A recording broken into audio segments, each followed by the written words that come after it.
Welcome, guys. Episode 3 has swooped in. It's landed. This is my full review of episode 3 of House of the Dragon, called The Second of His Name, or Second of His Name.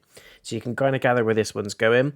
If you have missed episode 1 and 2 reviews, guys, I have left a link to that in the description of this video. And if you do enjoy this review, please do leave a thumbs up and consider subscribing as well if you are brand new to the channel. So let's crack on. Just before we get into it, just a very quick disclaimer. I'm obviously going to be discussing plot points and spoilers and a summary of episode 3. So if you haven't yet seen it, save this video and come back at a later date. We're back on the beaches of Normandy. Not quite Normandy, but there's a crab feeder. The opening scene is smoke, fire, domination. There's an amazing opening shot. We're going back to dragon action now, guys. There's an amazing opening shot of this dragon swooping in. He sets fire to things, people, whatever it is. It's very difficult to see at first, but then we get a nice clear panning shot of the dragon swooping in and causing mass destruction. There's a really cool bit where he actually lands on a guy as well who's sort of half dead, looks up and says, you know, save me, save me. The dragon puts his foot down, completely demolishes him and crushes the poor soul. We then see Damon, who is actually looking for the crab feeder, but the crab feeder does his little scurrying, his little side shuffle, and retreats off into the caves of the beach. So in this scene, I thought it was a great opener. It sort of goes forward nicely from episode 2, because if you remember, there was a scroll where the king is talking about the crab feeder and he was going to send support to Damon. Damon had a little bit of a pact with the lord of the other house, the Driftwood house, and they formed a little bit of union, and they said that the crab feeder is going to be an issue. He's going to stop our supplies coming into the shores. The king's too busy worrying about who's going to sit on the throne, so let's take this into our own hands, essentially defy the king and commit treason, but make a name for ourselves and get rid of this idiot, basically, who's called the crab feeder. Now, in this scene, I really liked it. It was a nice opening. Anything with dragons in it, I'm all for. But for some reason in this scene, the CGI looked a little bit weird. It didn't fill me with much confidence in terms of what we were going to see for the rest of the episode. Luckily, it does get a hell of a lot better. The scene itself I enjoyed as an opener, but the CGI for the dragon looked very, very bad. Looked very B-movie, looked very odd, very off, and I think it was because, as I said, the shape of the dragon, the way that it moves, and the scene itself didn't combine into a good shot. So that was my only gripe with this episode, but that is literally my one and only gripe. Is a bit of this right at the beginning, but it gets better and better and better, which is what we're going to discuss. So we then cut to a very young prince. This is Prince Aegon. So time's moved on now, about 2 years since episode 2. A lot of stuff has happened. I don't mind the time jump in this because they at least explain it. There's obviously nothing substantial that happens within those 2 years. Aegon is now a young boy, and we see a sort of Rhaenyra who's sort of moping about, not really being herself. Viserys is completely focused on Queen Alicent, and if you remember, guys, Alicent is now married to Viserys. They go on to have a child, and I think Rhaenyra is very conscious of the fact that in the previous episode she was promised the throne. We're now talking about potentially the son and heir, which is where the Targaryen tradition comes in, potentially taking over her position and becoming heir. So she's very worried about that. There's a bit of tension there. Queen Alicent is obviously trying to assert her dominance as queen, as she should, but there's obviously tension between her and Rhaenyra because they used to be friends, they used to be confidants, they used to sort of confide in each other, they used to be able to go on nice little garden strolls and talk about the world's past and stuff like that. But now we're seeing a little bit of tension. Rhaenyra is well and truly done with her. I think Alicent is trying to be a little bit more on par, but Rhaenyra's not having it in this episode. She's just still feeling utterly betrayed. She can't let it go, and with good reason, because she's obviously feeling like Alicent has come in purely to take the crown, purely to take position near the throne and to stop her claim, which is, from what we've seen so far, not what's happening, and it's not Alicent's intention. But this is Game of Thrones. Anything can happen, anything can change, but so far it's completely Rhaenyra that's not letting it go. And Alicent hasn't got bad intentions. The Hand of the King, I think, has, and he's kind of pulling some strings, which we'll talk about it later. This Also reminds me where we see the young prince. It reminds me of that scene with Joffrey and Marjorie in Game of Thrones where they're in the Sept of Baelor, where they're talking about the history of the Targaryens, and Joffrey's kind of showing her around the cathedral, and he sort of says, oh, have a look down there, you know, down there is the bones of Rhaenyra Targaryen. Did you know that, spoilers, she was killed by her brother's dragon, and apparently parts of her are still down there in the crypts and that sort of thing, which is pretty crazy. So if you've been paying attention, the young prince is called Aegon, and he is essentially the brother of Rhaenyra. Daemon is the uncle, so it's Aegon that we've got to worry about. So this, what I think is going to happen is Rhaenyra is going to die at the end of this series. Game of Thrones is not afraid to kill off big characters. It's not afraid to buy your confidence. It's not afraid to get you roped in and think, yep, these characters are safe. We're going to see this person grow, flourish, be happy. Just like we saw with Robb Stark, just like we saw with Ned Stark, these characters will die, and they can die. Nobody is safe. So what I think is going to happen is by the end of this season, because they've already signed off on future seasons, which is great, I think we're going to see Aegon come into his own. He's going to be a very young man, if not into his teens, and that is when we're either going to see the pinnacle of the point where Rhaenyra gets killed, or that is where we will see her get butchered, and it will just finish with Aegon sat on the dragon, and then it will potentially cut to Robert Baratheon, which at that point we should have a full house of Baratheons.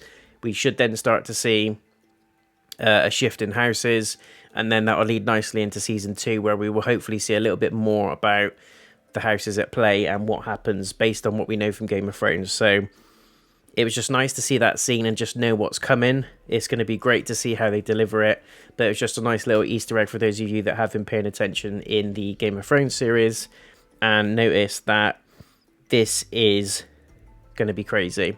So for Rhaenyra to be killed by her brother is one thing, but to be killed by her brother's dragon, she's potentially going to get burnt alive, ripped apart, a combination of the two. It's going to be pretty deadly. So, and I don't think they're going to steer away from the lore. I don't think they're going to steer away from canon. I think it'd be silly if they did. They have the material there. George R.R. Martin is firmly on board with this series. He's supporting it. He's supporting the direction, the production of it as well. So his material is fueling heavily into what we're seeing. And if you recall Game of Thrones seasons 1 to 6, it was very much like this. Very comfortable, very dramatic, really drew you into the characters. You really wanted to see what X person, Y person was doing, and you just got invested in the world. And that's because we have the material. As soon as it got past season 6, arguably it dropped off, but that is when the material itself ended. So there was no source to draw from, there was no inspiration, there was no real originality there. So with this, we've got all the material we need, so it should play off nicely right up until the end, and hopefully into the further seasons as well. We then cut to a scene where Rhaenyra is under the weirwood tree, and I kind of like this because it kind of pays homage to all the characters throughout Game of Thrones history that are sat under that damn tree. I mean, it goes from Robb Stark, Catelyn Stark, Ned Stark was there polishing his sword, Jon Snow, Theon Greyjoy, Arya Stark, Sansa. You know, they've all been sort of taking place under this tree, and it's just kind of nice to just pay homage to that moment where it sounds silly, but a tree has had so much presence in a series that it links the two together. And I just sat there and thought, is that the weirwood tree? And Rhaenyra's kind of reading. The queen kind of comes over. You can see, I think she's pregnant again with another child. She looks pregnant anyway. And they start talking about, it's kind of like a playoff, basically. There's a bard there that's playing music next to Rhaenyra. She says to him, you know, play this song for me, do this. He's like, yep, no worries, goes off and has a little play. And the queen turns up and says, stop what you're doing, play this song and walk away, you know, commanding him basically in a nice-ish way. Rhaenyra senses what the queen's doing, says to him, no, carry on. I've asked you to do this by order of the princess, she says as well, do this by order of the princess. And he reluctantly carries on playing. The queen then looks at him and says, basically, you're committing treason in a roundabout way. The queen rule over trumps the rule of the princess and the decisions of the princess. So it was kind of like a flex match, and Alicent came out heavy. She came out really hot on that one. So The bard stops playing, he buggers off, and then they have a little bit of a to-do. Essentially, the Queen, Alicent, has turned up to say to Rhaenyra, your dad's going on a hunt. He wants you to join him. Rhaenyra's kind of like, why? What's the point? She's kind of gone into a little bit of a recluse stage where she's not interested in the politics of the crown. She's not interested in the words of other people, no matter how high and mighty they are, if they're relatives or not, because she doesn't really trust anyone's word at this point based on what's happened in the first 2 episodes. So really good story writing, really good sort of script, and at this point you can really feel the tension between the 2 characters, and it feels like it's going to culminate. It feels like something big is going to happen at the end of it, and it really does flesh out in this episode. So reluctantly, Rhaenyra agrees, and I get from this scene that Alicent is really true with her intention. She wants to rekindle that relationship with Rhaenyra, and she kind of understands as well that Rhaenyra's going through a little bit of a spat. She doesn't really trust her at this point because she feels betrayed in the sense that her friend is now married to her dad in a power play.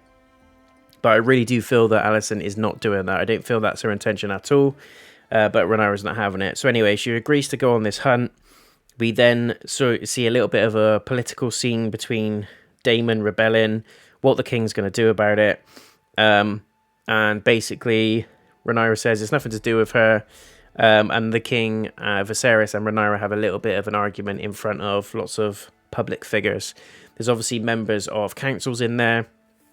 There's people that are quite close to the king, quite close to him in the sense of being advisors and things like that. And the Hand of the King kind of politely suggests that they stop arguing, because it just gives people the sense of sort of unease and nervousness. They can also see that there's tension between what should be father and daughter. There's tension in the house itself. And as we know, if there's tension between houses, siblings and stuff like that, quite often there's either a mutiny, a rebellion, whatever it is, and that often turns into bloodshed, which means catastrophe for the citizens of that city. So we've seen it time and time again in Game of Thrones, but it was just a very good little dangling of the carrot scene in terms of what the characters are feeling, the tensions that they're potentially experiencing as well, but also a little bit of a stone drop in the pond. It looked like a little bit of this could go somewhere, and it was great. It was a really good scene. We then get introduced to a Lord Jason Lannister, and he makes a point about saying, Rhaenyra, you know, this is your brother's name day, and this is going back to what this episode is about, second of his name. So this is partly about Aegon. So this is Aegon's birthday, and this Mr. Lord Lannister comes in and basically says, do you not feel pissed off that, you know, your brother's getting more of a name day than you are? Name day translates as birthday, if you haven't worked it out. And she's kind of saying, well, no, you know, my dad said I'm claimed to the throne, and he's kind of looking at her as if to say, do you really believe that? That might have been the case before he came along, but as you know, for your own bloodline, the tradition is that it goes to the first male-born heir, and then the king passes it down to the next eldest son. So what he's essentially saying here is that you're pretty stupid if you haven't worked out that you no longer have a claim because of him. And then it cuts back again to Viserys and Rhaenyra arguing. So this plants a seed in her head about her stability in the house, about her position, even though her dad, as she sees it, it's the king as well, but she sees it as her dad saying to her, made her a promise, this is what's going to happen. She quickly realizes that his words potentially mean nothing. There's a little bit of a rift there. She's obviously still quite sour about and upset about her mum passing away and how she passed away. She feels that he's moved on a little bit too quickly, potentially, and he's now married, shacked up, got another kid, and he's kind of replacing people, is how it comes across that she feels. He quickly says that he never forgets her mother. He wouldn't be the man he is without, you know, that relationship that you had with her. Absolutely loves her as a daughter, and he stands by his claim that she will be queen, even with Aegon here and present on his birthday. So it kind of gives Rhaenyra a little bit of a sense of relief, but then we quickly go back to the king saying to Rhaenyra, you need to do what you're here to do. You need to reproduce, you need to marry, you need to do this, you need to secure your bloodline. So it very quickly, and it's quite a very sort of well put together scene. You sense the love and the compassion that they have for each other as sort of father and daughter. And then very quickly, almost on this spin of a dime, Rhaenyra is bolting out of there. She gets on a horse, she rides off into the forest in an absolute cataclysmic piss because her dad's basically trying to get her to marry and she's not ready for it. She's not interested in it. She doesn't want to play by the rules. This is a little bit of an Arya Stark personality coming through. She wants to be a knight. She wants to be a warrior. She doesn't want to live up to the traditions of being a queen, a good mum, a housewife, whatever it is. She wants to make a name for herself in the right kind of way for her and for her people. So that argument kind of culminates. He's really trying to say to her, this is about tradition. It's not about what you want. Sometimes you have to do what's right for your house and your bloodline. And she kind of says, piss off, I'm not doing that. They have an argument and she rides off. And then she's followed by the White Knight, Sir Criston, which is who she picked in the tourney in the last episode. And he made a very cool comment to Daemon about knocking him off of his horse. And I'm kind of slowly growing to Sir Criston's character.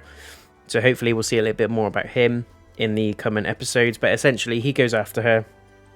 They have a little bit of a heart-to-heart. There's a moment there where they share a sort of precious moment.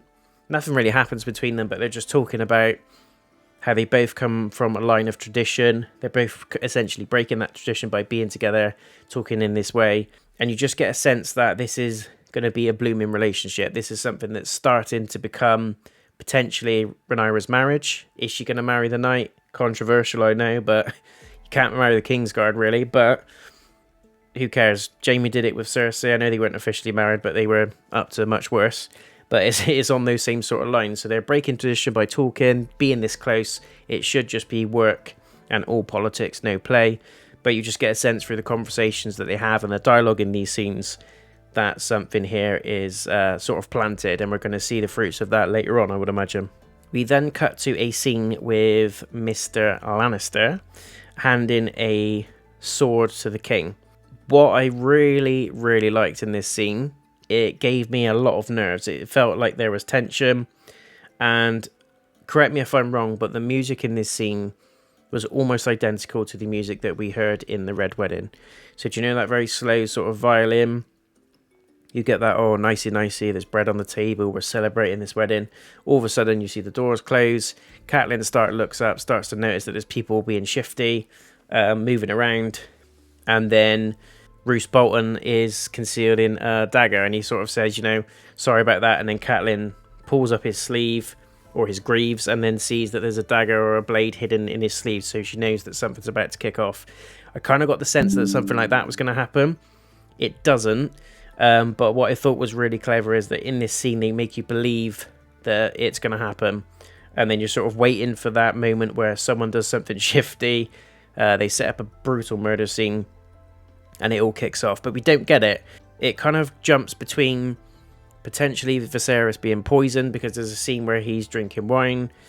Someone comes over and hands him a cup of wine and says, enjoy this, blah, blah, blah. You've got that slow violin music in the background, which, as I said, kind of sets up the Red Wedding betrayal.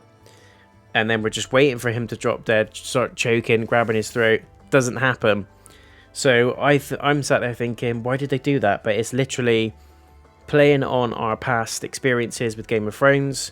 We're expecting something to happen and it doesn't. So it's bringing that fresh idea and that fresh feel to the series, that whilst this has elements of Game of Thrones in it and it's heavily influenced by it, it's part of that universe, this is still its own entity. So whereas before this happened in the Red Wedding, this is the same music, the same scenario, the same setting almost. In that scenario, this is what happened. But in this scenario, something very, very different happened. Nothing happened. And it moves on. So it's kind of just suggesting to us as an audience that it's a separate entity. It's its own story, although it's in the same universe. But it's almost suspending that disbelief where you sort of sit there, you're waiting for something to happen, you're anticipating it, and then it doesn't. And what's probably going to happen is in the next episode, something really bad's going to happen, and it's going to go back to that scene where we thought we were safe. We thought we were sort of on the front foot with anticipating the music, understanding what's going on, realizing, oh shit, this is the Red Wedding. This is... No, is he going to die? Is he going to choke to death? Like, what's going to happen?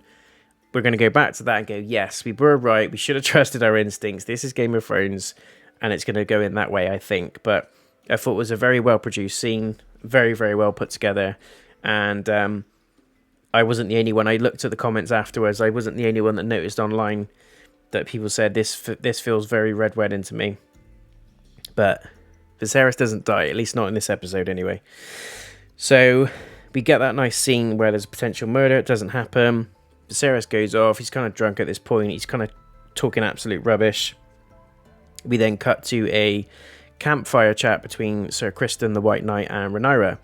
There's a very weird scene where a boar sort of rushes in as they're speaking. They kind of get quite close to each other, and the boar rushes in, goes for Rhaenyra, and she's saved by the knight. The knight sort of knifes the pig. The pig goes down. He's not quite dead yet.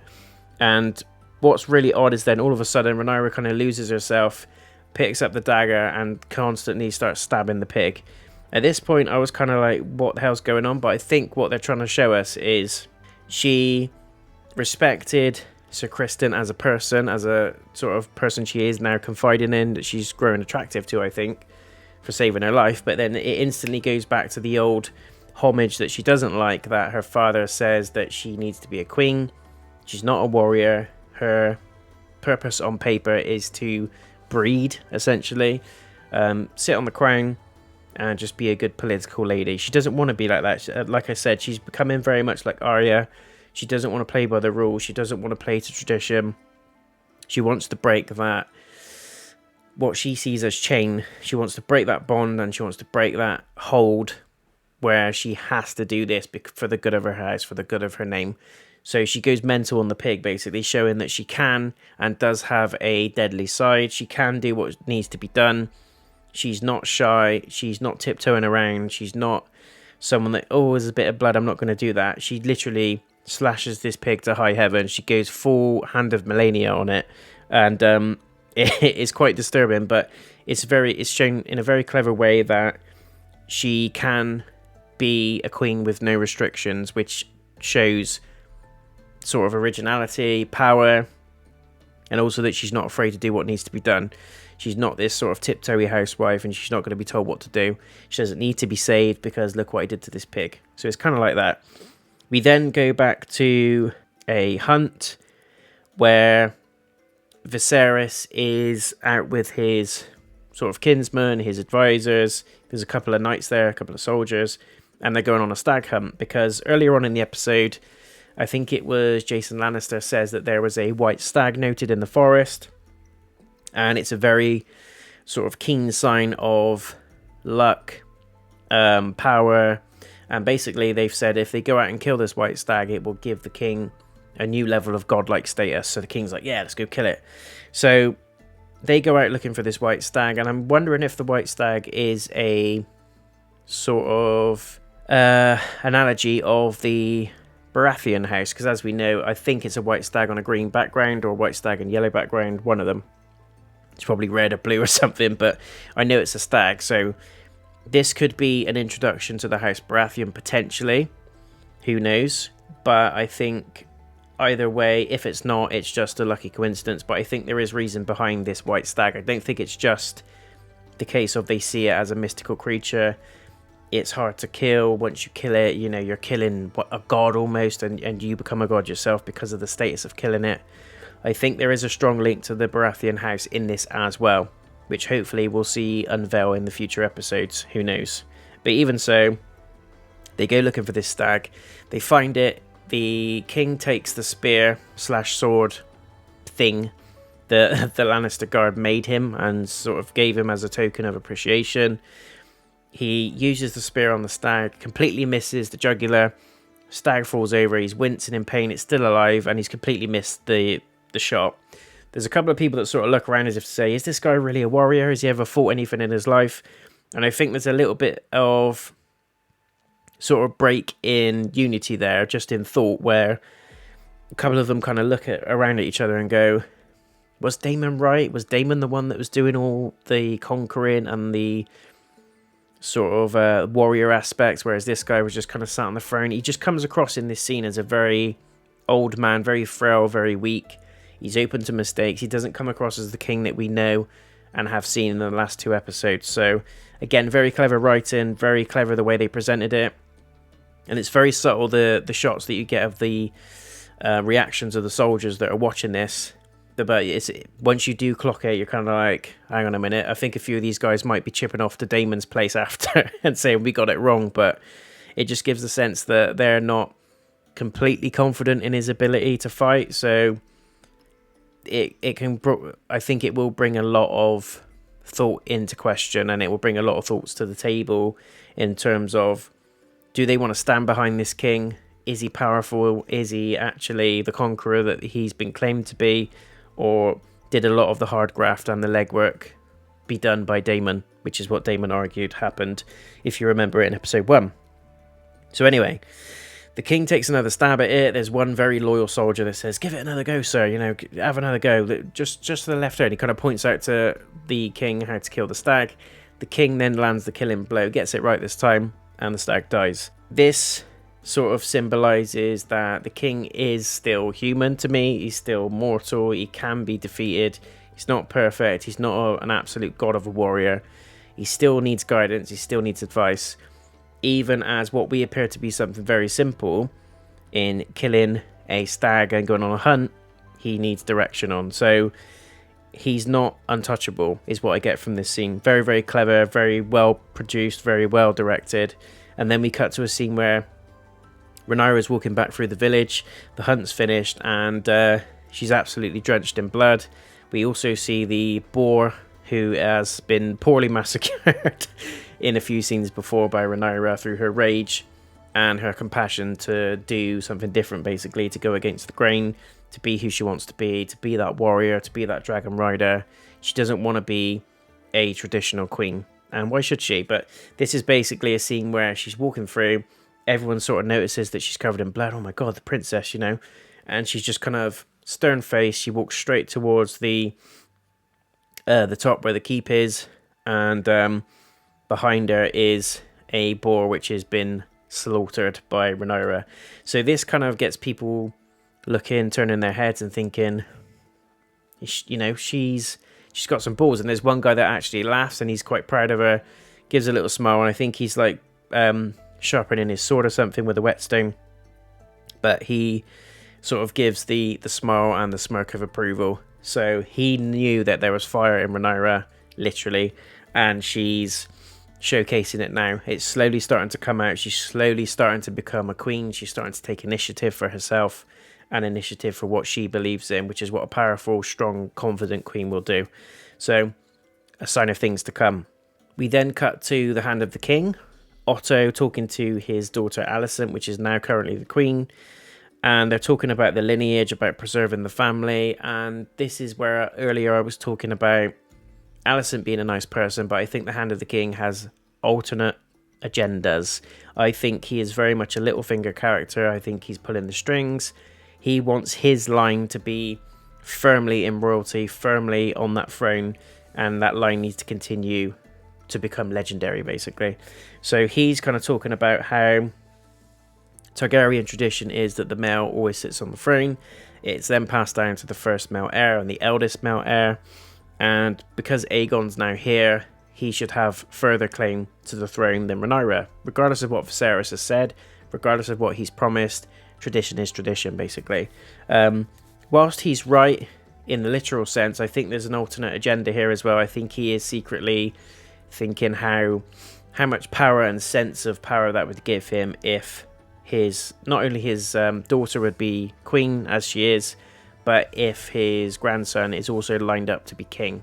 That just cements his bloodline and cements his DNA, basically, in being Targaryen, fire and blood, conquerors, legendary warriors, rulers, all that kind of stuff. Cements his name in the history books. So he's kind of given that sort of whisper in her ear, and then we basically get a sense from him that he's slowly turning Alicent against Rhaenyra. He kind of says Rhaenyra's trouble.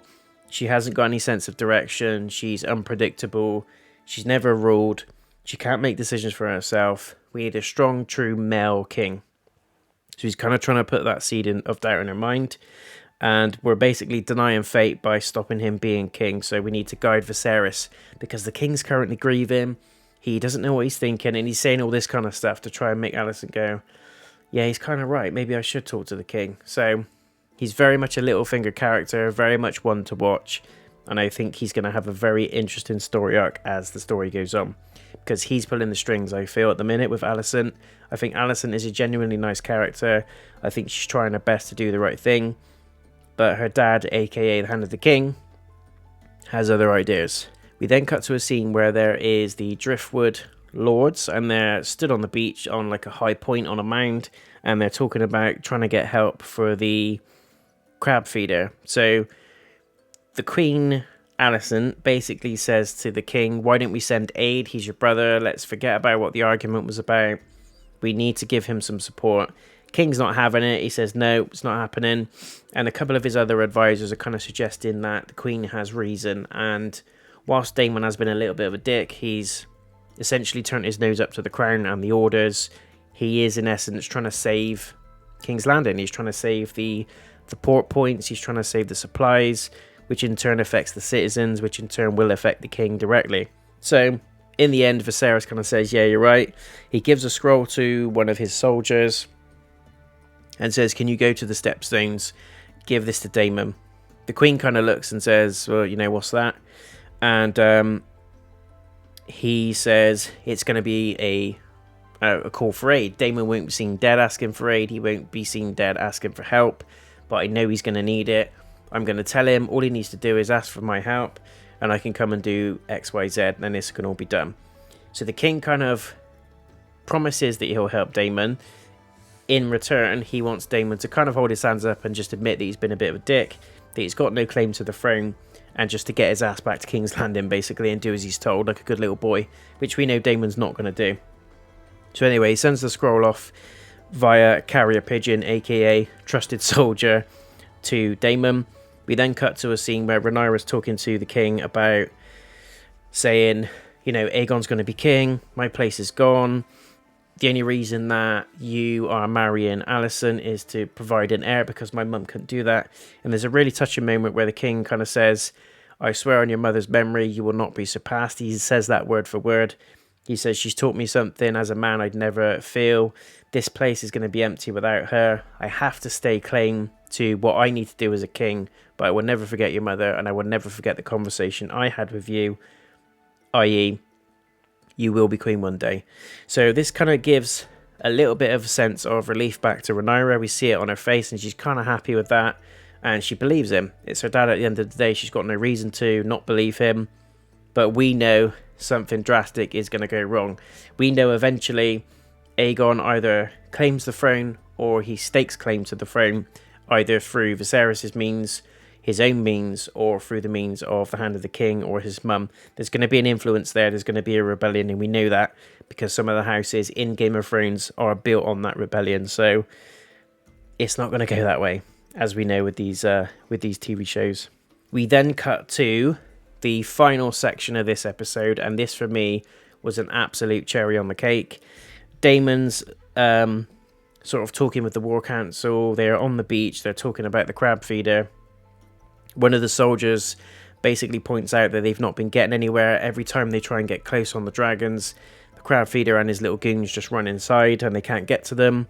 They've also got archers positioned along the ridge just above the cave, so anytime foot soldiers try and get close, they just get picked off with arrows.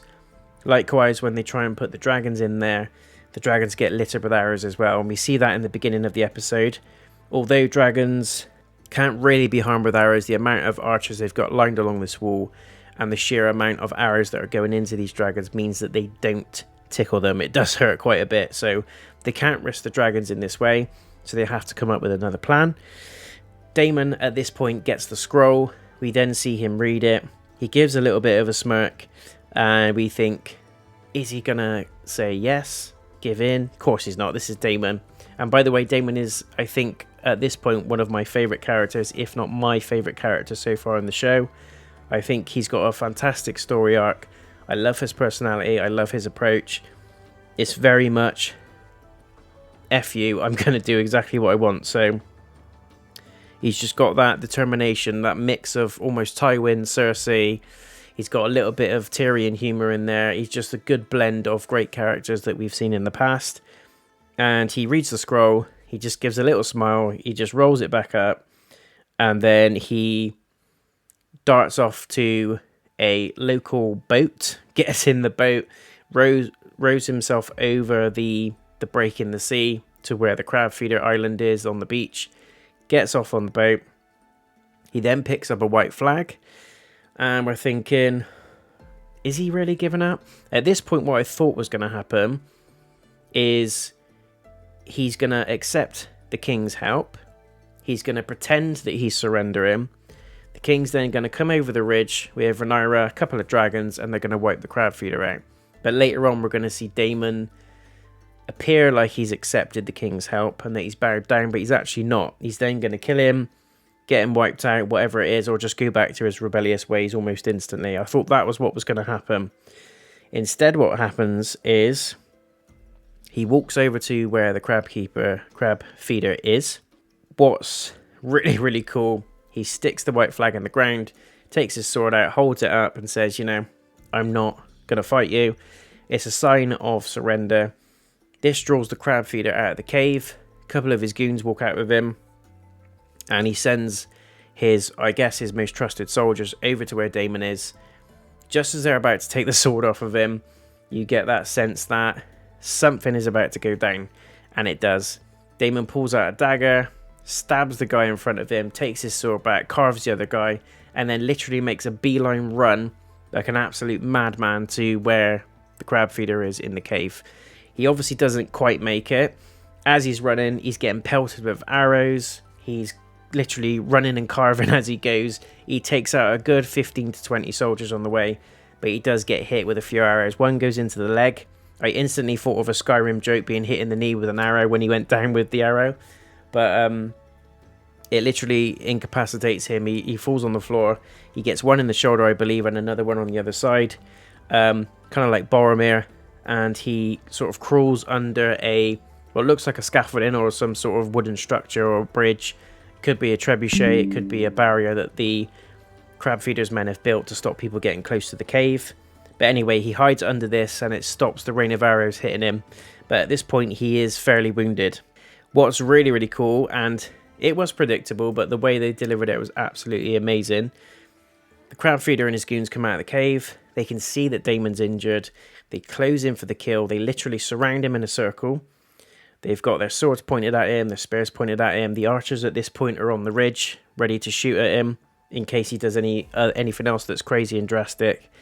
And just as we're about to see Daemon's death, we get an amazing scene where a dragon, I don't think it's anyone important on this dragon, it's one of the soldiers, the dragon riders, comes over the ridge. It kind of looks like Drogon as well in design. Very, very massive head, very bulky. Nice sort of streamlined leopard-like tail. And just gives that presence that we all know and love when we see a dragon on our screen. So, flies over the ridge, absolutely demolishes all the archers, sets them all on fire, and then wipes out most of the goons that are surrounding Daemon. This then gives Daemon a new lease of life. He sees the dragon, a little bit of a boost in confidence, grabs his sword. He sees the crab feeder panicking and running into the cave. So Daemon again gets up, charges into the cave after him. At this point, I thought we were going to see almost like a hunting type section where Daemon's going to be walking around in the caves. There's going to be weird noises. Crab feeder's going to be hiding, waiting to get the jump on him, but eventually Daemon would kill him. We didn't get that. Instead, I think we got something a lot better. We then get a scene where half a corpse is being dragged along the beach, all the way out of the cave. We don't quite make out who it is. We can't quite see who it is. We just see long hair. We see a chest. But there's no the torso cuts off at the waist, so we don't see any legs. They've literally been sliced in half. Dragging along. Eventually, the body stops. All the soldiers are kind of looking in absolute disbelief and shock. Camera pans up and it's Daemon with a nice little smirk on his face. So Daemon has gone into the cave, hacked the crab feeder literally in half, ended his reign, ended his rebellion, dumped his body drastically, and disgustingly in front of everyone, as if to say, this was the problem, I handled it, I didn't need the king, I'm a worthy leader. And it just cements the episode nicely, because the name of the episode is second of his name. Daemon, I believe, is the second also of his name, but this is supposed to be about Aegon, but it kind of cements Daemon as a key player in the throne. It cements his place in this story, and I think the balance between Rhaenyra's struggle, Viserys' struggle, the sort of strings being pulled in the background, i.e. Alicent, the Hand of the King, is mixed in nicely with Daemon's ambitions, his wants and needs for the throne, his personal mission, and his reasoning to go after it.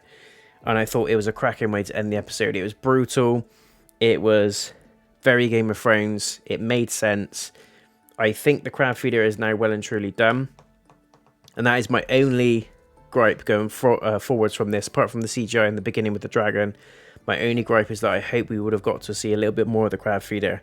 I quite liked his character. I quite liked the fact he didn't speak. We didn't really know his intentions. That made it all the more creepier.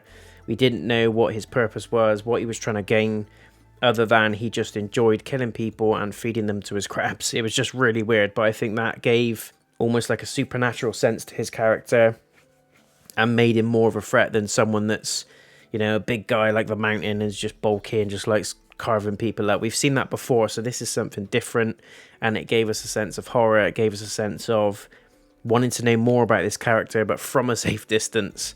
But unfortunately, we won't get that now because Daemon has well and truly hacked him to pieces. But on the flip side of that, it's all the more reason to fall in love with Daemon's character. I think it absolutely boosted his character through the roof to take on someone and something that has been essentially the prominent threat in this series so far, and to kill him within episode 3 just screams to me that nobody's safe. Daemon is powerful. Daemon is not to be underestimated. He has skill. He has tactical battle precision. He's very courageous, borderline stupid. But to run through almost hundreds of people, being pelted with arrows, carving them as you go, and not really caring about what's going to happen to you, is damn well courageous, to say the least. So he's got the traits of a warrior. He's got the traits of a king. And it just nicely cements him as a key player still in what we've seen in the whole episode, i.e. the politics with Rhaenyra.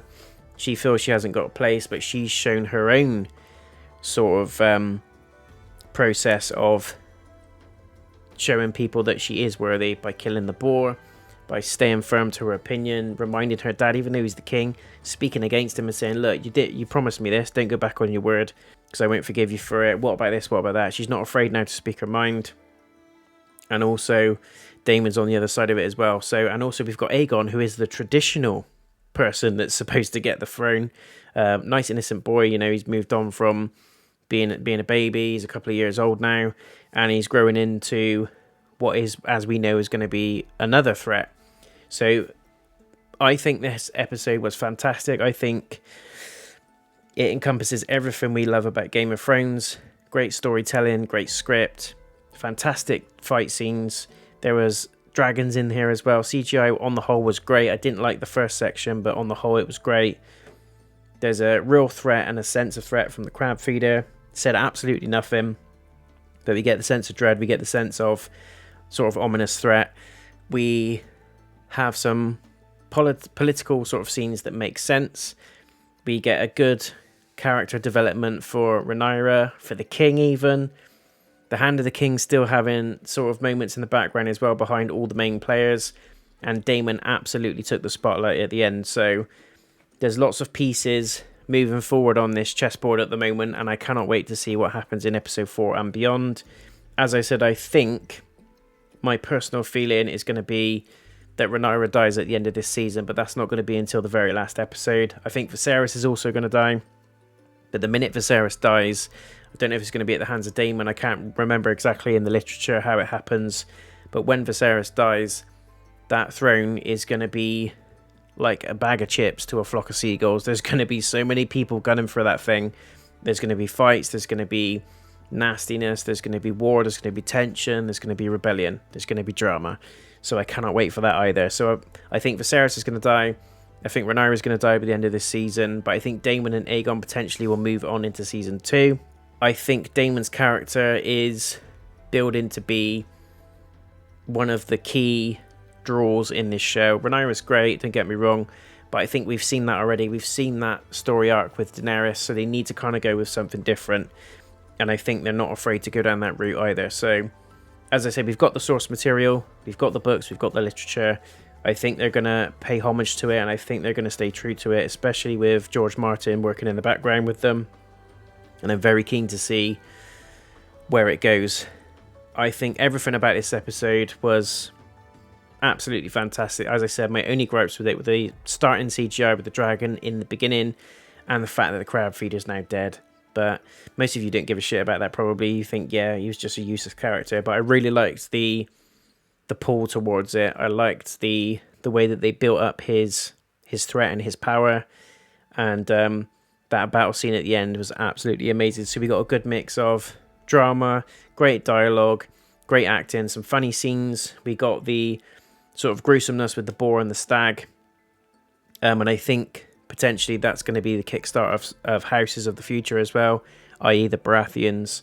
And all in all, I thought it was a fantastic episode. Love the music, love the cinematography. I love the way that the scenes were put together. And my absolute favourite piece was at the end, and it was a lovely way to end the episode by Daemon just going, do you know what? Fuck this guy. I don't need this king. He's patronising me, saying that, you know, I'm the brother that needs the help all the time. I need to be bailed out. I don't need shit. I can do this on my own. Gun-ho straight over to the beach, carving through the crab feeder's people, going after the crab feeder himself, just with that sheer raw Targaryen slogan, fire and blood. I'm doing this myself on my own. He literally did. He got so far, bless him, but then the dragon had to come in and bail him out. But all in all, he did all that by himself with no soldiers, no backup. So it's just cementing his tenacity in this plot, and I cannot wait to see more. If I was to give this a rating, guys, it's a solid 9 out of 10. It's my favourite episode out of the series so far. Can't wait to see what episode 4 brings and beyond. If you guys have seen this episode, let me know in the comments what you think. Would you give it a similar rating, and is there anything you liked or didn't like? Until next time, next week, episode 4, take care of yourselves, and I'll see you again in the very next video. Peace.